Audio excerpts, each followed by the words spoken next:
الحمد لله رب العالمين، والصلاة والسلام على أشرف الأنبياء وسادة الأتقياء وسيد المرسلين وعلى آله وأصحابه أجمعين. أما بعد، فأعوذ بالله من الشيطان الرجيم. بسم الله الرحمن الرحيم. يا أيها الذين آمنوا لا تكونوا كالذين آذوا موسى فبرأه الله مما قالوا وكان عند الله وجيها. يا أيها الذين آمنوا اتقوا الله وقولوا قولا سديدا يصلح لكم أعمالكم ويغفر لكم ذنوبكم ومن يطع الله ورسوله فقد فاز فوزا عظيما. صدق اللہ العظیم. محترم بزرگ و عزیز دوستوں، سورہ احزاب کی یہ 3 آیتیں آپ حضرات کے سامنے تلاوت کی گئیں. اللہ تعالیٰ ارشاد فرماتے ہیں، یا ایھا الذین آمنوا، اے ایمان والو، لا تکونوا، تم مت ہو جاؤ، کالذین، ان لوگوں کی طرح، آذوا موسیٰ، جنہوں نے حضرت موسیٰ علیہ السلام کو تکلیف دی، ایذا پہنچائی. فبرأہ اللہ مما قالوا، پس اللہ نے ان کو بری کر دیا، بے عیب ثابت کر دیا، اس الزام سے مبرہ ثابت کر دیا جو الزام وہ لگا رہے تھے. وَكَانَ ذَلِكَ وَكَانَ عِندَ اللَّهِ وَجِيهًا، اور حضرت موسیٰ علیہ السلام اللہ کے نزدیک بڑے عزت والے تھے، معزز تھے. تو اس آیت میں اللہ تعالیٰ نے ایمان والوں سے خطاب کر کے یہ حکم دیا ہے کہ جس طرح موسیٰ علیہ السلام کی قوم کے افراد نے موسیٰ علیہ السلام کو تکلیف دی تھی، آپ کو ستایا تھا، آپ پر الزامات لگائے تھے، اس طرح تم اپنے نبی کے سلسلے میں مت کرو. لا تکونوا کالذین آذوا موسیٰ. تو یہودیوں نے کیا تکلیف دی تھی حضرت موسیٰ علیہ السلام کو؟ تو مفسرین نے لکھا ہے، بلکہ خود بخاری شریف کی روایت ہے، اللہ کے نبی علیہ السلام نے خود اس آیت کی تفسیر بیان فرمائی کہ یہودیوں نے حضرت موسیٰ علیہ السلام کو کیا تکلیف دی تھی. تو لکھا ہے کہ حضرت موسیٰ علیہ السلام باحیا تھے، بہت شرم و حیا کے تقاضوں کو پورا کرنے والے تھے، اور اپنے جسم کو چھپا کر رکھنے کے عادی تھے. جب غسل کرنے کا موقع ہوتا، نہانے کا موقع ہوتا، تو بہت چھپ کر لوگوں کی نگاہوں سے اوجھل ہو کر غسل کیا کرتے تھے. یہ اس لیے کہی جا رہی ہے یہ بات، ویسے فطرت سلیمہ کا تقاضا یہی ہے کہ آدمی غسل کرے، نہائے تو لوگوں کی نگاہوں سے اوجھل ہو کر ہی نہائے. حضرت موسیٰ علیہ السلام کے بارے میں بطور خاص یہ اس لیے کہا جا رہا ہے کہ ان کی قوم کا یہ رواج تھا یہودیوں میں کہ ان کے مرد سب ننگے ہو کر نہایا کرتے تھے. تو حضرت موسیٰ علیہ السلام چونکہ اپنے جسم کو چھپا کر رکھنے کے عادی تھے، اور غسل کے وقت میں، نہاتے وقت میں بھی لوگوں سے چھپ کر، نگاہوں سے اوجھل ہو کر نہایا کرتے تھے. تو ان یہودیوں نے حضرت موسیٰ علیہ السلام پر الزام لگایا کہ حضرت موسیٰ علیہ السلام اپنے بدن کو بہت چھپاتے ہیں، اپنے جسم کو بہت پوشیدہ رکھتے ہیں. ایسا معلوم ہوتا ہے کہ کوئی نہ کوئی عیب ہے، کوئی نہ کوئی بیماری ہے، جس کی وجہ سے وہ ہمارے رواج کے خلاف اپنے جسم کو چھپا کر رکھنے کے عادی ہیں. تو یہودیوں نے یہ الزام لگایا اور آپ کو باعیب قرار دیا کہ آپ کے اندر عیب ہے، بیماری ہے. اللہ تبارک و تعالیٰ نے یہ ارادہ فرمایا کہ حضرت موسیٰ علیہ السلام کا بے عیب ہونا ظاہر کیا جائے۔ تو ایک مرتبہ حضرت موسیٰ علیہ السلام غسل کے لیے ایک جگہ تشریف لے گئے اور وہاں آپ نے ایک پتھر پر اپنے کپڑے اتار کر رکھے اور آپ نہائے۔ نہانے سے فارغ ہونے کے بعد جب آپ کپڑے لینے کے لیے پتھر کی طرف بڑھے تو اللہ کے حکم سے پتھر حرکت میں آ گیا اور آپ کے کپڑے لے کر بھاگنے لگا۔ حضرت موسیٰ علیہ السلام بھی اس کے پیچھے پیچھے صوبی حجر یہ کہتے ہوئے آپ بھی اس کے پیچھے پیچھے جانے لگے کہ اے پتھر میرے کپڑے دے، اے پتھر میرے کپڑے۔ تو یہ کہہ کر حضرت موسیٰ علیہ السلام بھی پیچھے پیچھے بھاگنے لگے، یہاں تک کہ وہ پتھر ایسی جگہ پر پہنچا جہاں ایک بڑا مجمع تھا یہودیوں کا۔ تو حضرت موسیٰ علیہ السلام بھی پتھر کے پیچھے پیچھے چلے تھے۔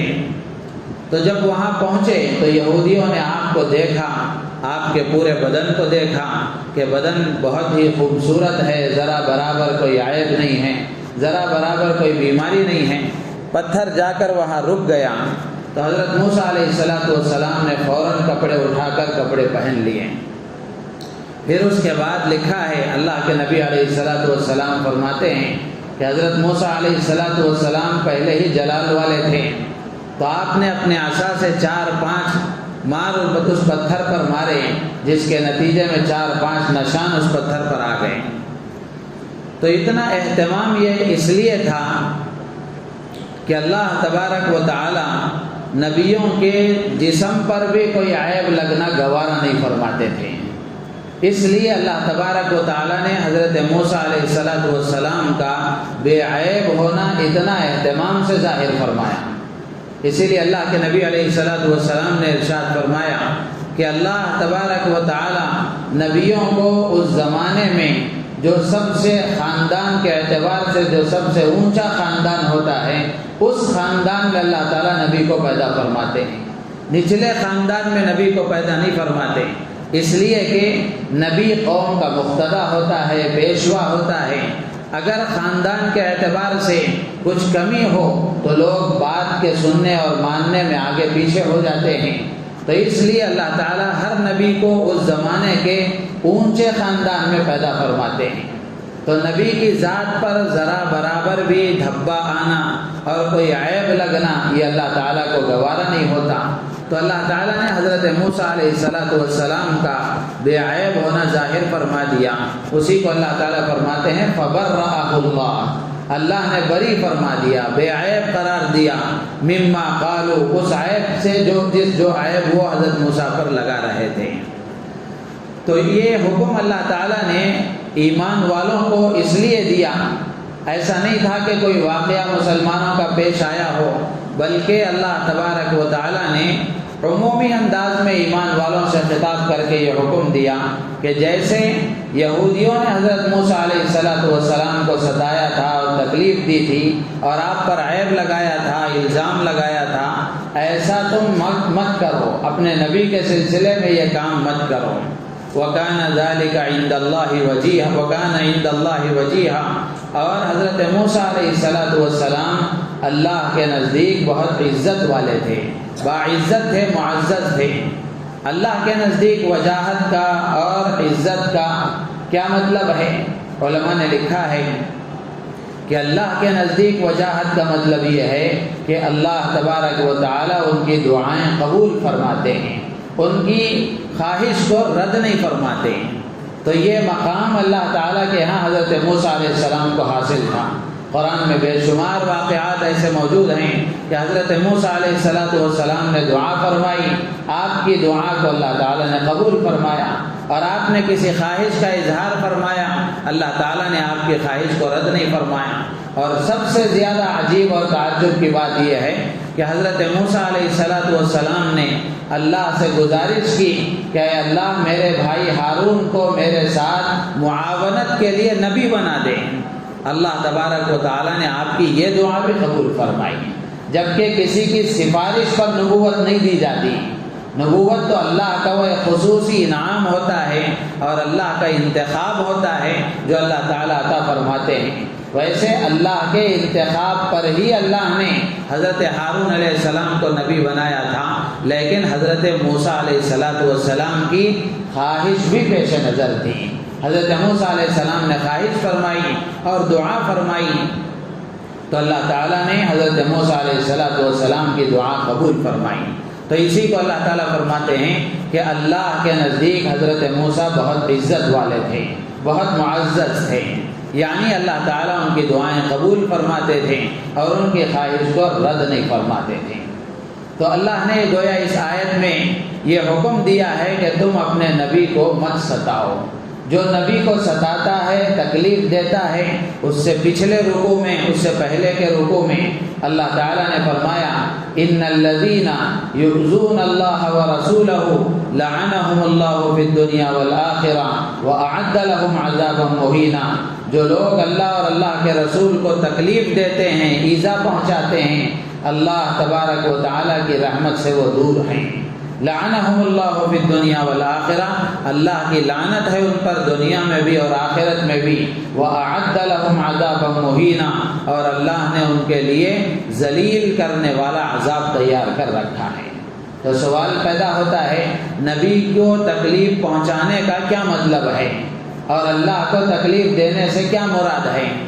تو علماء نے لکھا ہے کہ اللہ کو تکلیف دینے سے مراد یہ ہے کہ اللہ کو نہ ماننا، اللہ کا انکار کرنا، اور اسی طریقے سے اللہ کی نہ ماننا، ایک اللہ کو نہ ماننا اور ایک اللہ کی نہ ماننا، یعنی ایک اللہ کا انکار کرنا اور ایک اللہ کے حکم کا انکار کرنا۔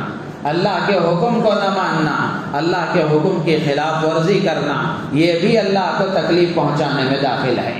اور اسی طریقے سے نبی کو تکلیف پہنچانے کا مطلب نبی کی ذات کو نہ ماننا اور نبی کی بات کو نہ ماننا، یہ دونوں تکلیف پہنچانے میں داخل ہے۔ تو جو اللہ کے نبی علیہ السلام کی ذات کو نہیں مانتا وہ اسلام میں نہیں ہے، جو آپ کی بات کو نہیں مانتا وہ دنیا میں بھی خسارے میں ہے اور آخرت میں بھی خسارے میں ہے۔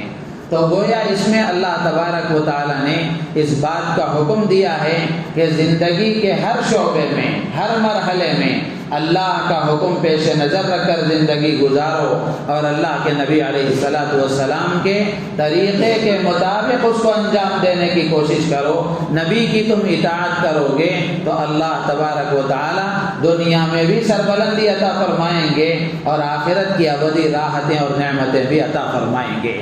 اور اگر دین کو، شریعت کو چھوڑ کر زندگی گزارو گے تو دنیا میں بھی پریشان رہو گے اور آخرت کی ابدی پریشانیاں تو ہے ہی۔ حدیثوں میں اللہ کے نبی علیہ السلام نے اس بات کو وضاحت کے ساتھ بیان فرمایا کہ جو اللہ کے نبی کی بات مانتا ہے اللہ تبارک و تعالی دنیا میں بھی اس کے فائدے اس کو عطا فرماتے ہیں۔ آگے کی آیت میں اللہ نے حکم دیا یا ایھا الذین آمنوا اتقوا اللہ، اے ایمان والو جن کاموں کے تمہیں کرنے کا حکم دیا ہے ان کاموں کو کرو اور جن کاموں سے بچنے کا حکم دیا ہے ان کاموں سے بچو، اسی کا نام تقویٰ ہے۔ اتقوا اللہ وقولوا قولا سدیدا، اور سیدھی سیدھی بات کہو، صاف صاف بات کہو۔ سدید کہتے ہیں ایسی گفتگو، ایسی سچائی جس میں جھوٹ کا شبہ تک نہ ہو، جھوٹ کی ملاوٹ نہ ہو۔ تو اللہ تعالیٰ فرماتے ہیں سیدھی سیدھی بات کہو۔ یہ دنیا کی بات بھی اس میں داخل ہے، دین کی بات بھی اس میں داخل ہے۔ دین کی بات میں بھی کوئی ملاوٹ نہیں ہونی چاہیے اور دنیا کی بات بھی سیدھی سیدھی ہونی چاہیے۔ قول سدید اگر آدمی اختیار کرتا ہے اور اللہ سے ڈر کر زندگی گزارتا ہے اور اللہ کے حکم کے مطابق زندگی گزارتا ہے، اللہ نے دو وعدے فرمائے ہیں۔ یصلح لکم اعمالکم، اللہ تعالیٰ تمہارے دنیا کے کاموں کو اچھے طریقے سے کر دیں گے، دنیا کے کاموں کو تمہارے بہتر بنا دیں گے، آسان کر دیں گے۔ وَيَغْفِرْ لَكُمْ ذُنُوبَكُمْ، اور اللہ تعالیٰ تمہارے گناہوں کو معاف فرما دیں گے۔ آگے اللہ فرماتے ہیں وَمَن يُطِعِ اللَّهَ وَرَسُولَهُ فَقَدْ فَازَ فَوْزًا عَظِيمًا، جو آدمی اللہ اور اللہ کے رسول کی اطاعت کرتا ہے حقیقت میں وہی آدمی کامیاب ہونے والا ہے۔ جو اللہ اور اللہ کے رسول کی اطاعت نہیں کرتا، اس سے خود سمجھ میں آتا ہے اطاعت کرنے والا کامیاب ہے تو اطاعت نہ کرنے والا ناکام ہے۔ تو اس لیے اس آیت میں گویا اللہ تبارک و تعالیٰ نے حضرت موسیٰ علیہ السلام کے واقعے سے یہ پیغام دینے کی کوشش کی ہے اور یہ حکم اللہ نے دیا ہے کہ جس طرح ان لوگوں نے تکلیف پہنچائی تم اس طرح نبی کی خلاف ورزی کر کے نبی کو تکلیف مت پہنچاؤ۔ ایک بزرگ نے بڑی اچھی بات کہی، کتنی شاندار بات ہے کہ ابو جہل زندگی میں تکلیف دیتا تھا، ابو لہب زندگی میں تکلیف دیتا تھا، آج ہم اللہ کے نبی کے طریقوں کو چھوڑ کر، آپ کی سنتوں کو چھوڑ کر، آپ کی شریعت کو پیٹھ پیچھے ڈال کر کے آج اللہ کے نبی اپنے روز اقدس میں موجود ہیں، تو اللہ کے نبی سے دنیا کے جانے کے بعد بھی ہم آپ کو تکلیف دے رہے ہیں۔ وہ زندگی میں تکلیف دیتے تھے، ہم اللہ کے نبی کے دنیا سے جانے کے بعد بھی تکلیف دے رہے ہیں۔ صاحب کشف بزرگ کہتے ہیں کہ اللہ کے نبی علیہ السلام امت کی صورتحال کی وجہ سے انتہائی مغموم رہتے ہیں، تو اس لیے اللہ کے نبی علیہ السلام کی سنتوں کو اختیار کرنا، آپ کے طریقوں کو اختیار کرنا یہ انتہائی ضروری ہے۔ کتنے افسوس کی بات ہے کہ نہ چہرہ ہمارا نبی جیسا، نہ لباس ہمارا نبی جیسا، نہ کھانا پینا ہمارا نبی جیسا، نہ سونا جاگنا نبی جیسا، نہ کاروبار نبی جیسا، نہ معاشرتی زندگی نبی جیسی، نہ معاملات نبی جیسے، اس کے باوجود بھی ہم اپنے آپ کو محمدی کہتے ہیں۔ اللہ کے نبی علیہ السلام کے یہ مبارک طریقے وہ طریقے ہیں جو اللہ کو پسند آئے ہیں، جو اللہ کو پسند آئے ہیں، تو ان طریقوں سے اچھا کوئی طریقہ زمین پر ہو نہیں سکتا، اور ان سنتوں سے اچھی کوئی سنتیں آسمان کے نیچے ہو نہیں سکتی۔ تو جو ان کو اختیار کرے گا، جیسے اللہ کے محبوب تھے، ویسے اللہ کے نبی کے طریقوں کو جو اختیار کرے گا وہ بھی اللہ کا محبوب بنے گا۔ اللہ تعالیٰ سے دعا ہے اللہ تعالیٰ ہم سب کو ان باتوں پر عمل کی توفیق عطا فرمائے۔ ایک حدیث میں اللہ کے نبی علیہ السلام نے جو آدمی سنتوں پر عمل کرتا ہے اس کے 4 فائدے بیان فرمائے ہیں۔ من عمل سنتی اکرمہم اللہ ب4 خصال، المحبۃ فی قلوب البررہ، والہیبۃ فی قلوب الفجرہ، والسعۃ فی الرزق، والثقۃ فی الدین۔ کہ جو آدمی اللہ کے نبی کے طریقوں کے مطابق زندگی گزارتا ہے، یعنی ہر عمل میں سنت طریقہ دیکھتا ہے، ہر کام میں نبی کی سنت تلاش کرتا ہے اور اس کو فالو کرنے کی کوشش کرتا ہے، تو اللہ تعالیٰ نیک لوگوں کے دلوں میں اس کی محبت پیدا فرماتے ہیں۔ المحبت فی قلوب البررہ والہیبۃ فی قلوب الفجرہ۔ دوسرا فائدہ یہ ہوتا ہے کہ اللہ تعالیٰ فاسقوں، فاجروں، کافروں کے دل میں اس کا ڈر اور خوف پیدا فرما دیتے ہیں۔ دیکھ لیں آپ کہ کتنے اللہ والے ایسے ہیں کہ ان کے پاس جو آدمی باشرح نہیں ہوتا، جس کی زندگی دین کے مطابق نہیں ہوتی، سنت کے مطابق نہیں ہوتی، وہ اللہ والے جن کی زندگی نبی کی زندگی سے ملتی جلتی ہے، مشابہت انہوں نے اختیار کی، ان کے قریب کھڑے ہونے کے لیے بھی آدمی کانپتا ہے۔ تو یہ اللہ تعالیٰ عطا فرماتے ہیں سنتوں پر عمل کرنے کی وجہ سے۔ والہیبۃ فی قلوب الفجرہ۔ اور تیسرا فائدہ ہے والسعۃ فی الرزق، اللہ تعالیٰ روزی میں وسعت عطا فرماتے ہیں، برکت عطا فرماتے ہیں۔ اور چوتھی چیز اللہ کے نبی نے فرمائی والثقۃ فی الدین، دین پر اللہ تعالیٰ استقامت عطا فرماتے ہیں، دین پر مضبوطی اور جماؤ عطا فرماتے ہیں۔ حالات جیسے بھی ہوں، آدمی دین پر جمنے کی کوشش کرے گا اور اللہ کے حکم پر باقی رہے گا۔ اللہ تعالیٰ ہم سب کو عمل کی توفیق عطا فرمائے۔